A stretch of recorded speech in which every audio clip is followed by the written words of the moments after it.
Hola, ¿cómo estás? ¿Listo para hablar de la teoría sociocrítica? Si la respuesta es no, no te preocupes, yo estoy aquí para explicártela de forma rápida, concisa y para toda la familia. Hoy te hablaré de Claude Duchet, un nombre muy francés que probablemente pronuncié mal.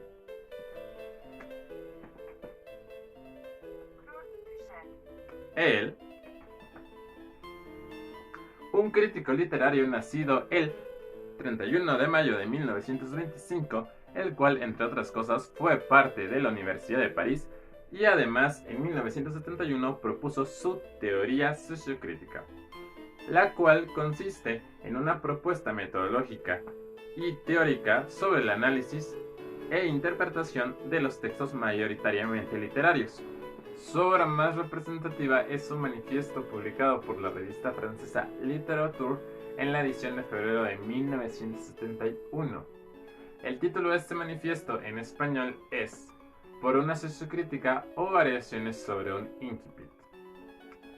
Esta obra está fuertemente influenciada por una parte por la teoría psicocrítica de Charles Mauron y por otro lado por la teoría del estructuralismo genético de Lucien Goldman, la primera publicada en 1948 y la segunda en los años 60. Además, Duchet se declara deudor de las teorías formalistas y de los sociólogos marxistas. Aparte de eso, también cabe aclarar que su noción del texto se parece a la de otros autores como Barthes, Kristeva o Lotman. Pero lo importante de Duchet es que él fue el primero en abrir la puerta para cambiar la forma en la que se analizaba e interpretaba los textos en ese momento. La teoría de Duchet consiste en separarse de la tradición clásica teórica de analizar la literatura desde un polo sociológico o un polo formalista. La sociocrítica busca hacer la sociología del texto para remarcar la importancia de su origen y espesor social. El punto de partida de Duchet para lograr esto es crear una teoría del texto particular, en la cual se pueden destacar algunas categorías como el pretexto, cotexto y sociotexto, todos conceptos relacionados entre sí. Ahora bien, ¿qué son estos conceptos? El primero, pretexto, es la totalidad del mundo cultural existente en un momento específico. Dentro de este mundo, de este universo, el autor opera una selección particular que se le llama alcotexto. Y ahí se puede integrar la temática. Luego, por otro lado, el sociotexto no es más que el texto, en este caso, desde el discurso social que adquirió de su contexto inmediato. Un ejemplo rápido para que se entienda mejor todo esto. Si tú agarras una obra del siglo XX mexicano, el pretexto sería, el siglo XX mexicano. Ese sería tu pretexto. Toda la totalidad cultural que todo eso abarca.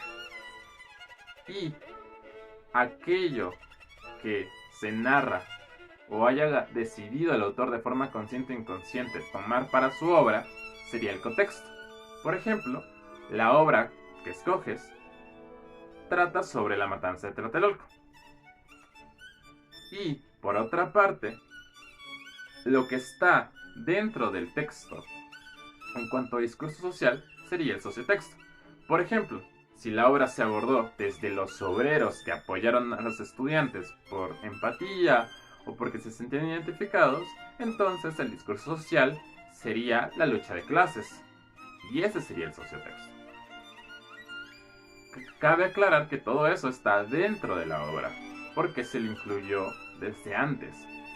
Y que el sociotexto está dentro del contexto y el contexto está dentro del pretexto. Todo como cajitas.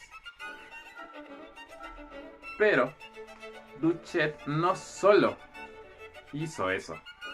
También destacó la importancia de ver la diversidad de discursos sociales y puso sobre la mesa el concepto del incipit, el cual, entre otras cosas, tiene la función de mostrar la identidad, el espacio y el tiempo de una obra.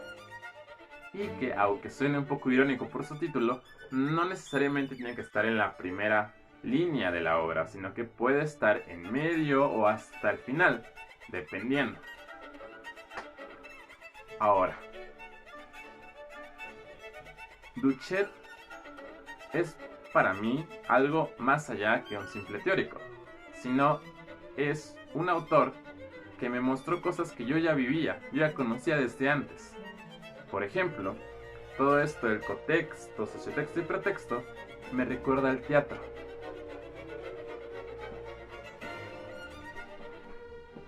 A la hora de interpretar un personaje o montar una obra, el actor, actriz o director tiene que ser consciente de lo que está detrás de un texto dramático, de aquello que no se lee explícitamente dentro de la obra, pero que está ahí, mostrando, caracterizando al personaje, a la situación.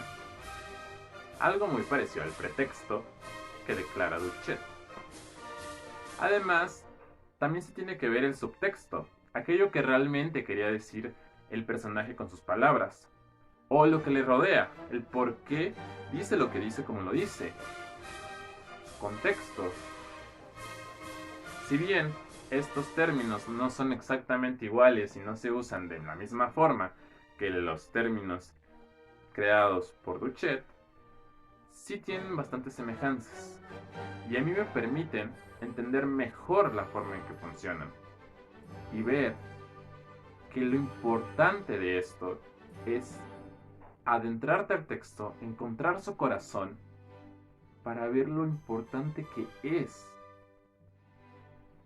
toda la información que tiene, todo lo que refleja de su sociedad, de su autor, de un discurso social. Por otro lado, el incipit es un concepto que yo conozco apenas a inicios de año. Lo encontré, o bueno, me lo explicaron en el proyecto IPI, Impresos Populares Iberoamericanos, de la doctora Mariana Macera. Ahí lo usan para, dentro de su clasificación del repositorio de los impresos, pues tener una categoría más que permita una búsqueda mejor de los textos. Y hasta ahí yo me había quedado, creyendo que solo servía como una forma más de búsqueda. Pero no. Cuando leí a Duchet y entendí cómo funciona el incipit y qué quiere decir, si bien quizá no sea exactamente la definición que toman en este proyecto, sí ayuda a entender la importancia que tiene usarlo y lo válido que sigue ese concepto, esa categoría. Y al final, eso es lo como debemos ver las teorías y los términos y todo aquello que fue creado en un principio. Si bien a veces es tedioso buscar o intentar entender las teorías bases, son eso, bases que uno tiene que tener y que usualmente varias de esas cosas, esas teorías siguen bastante válidas, se siguen usando actualmente para los análisis e interpretaciones. Ahora, para mí, ya tienen relación con cosas que yo vivo actualmente, de mi vida diaria, el teatro, un proyecto de la universidad. Y así es como te invito a que veas la teoría. Relaciónala con cosas que tú tengas cerca, con tu forma de ver el arte, con tu forma de ver la literatura. Y así todo quedará más claro en tu mente.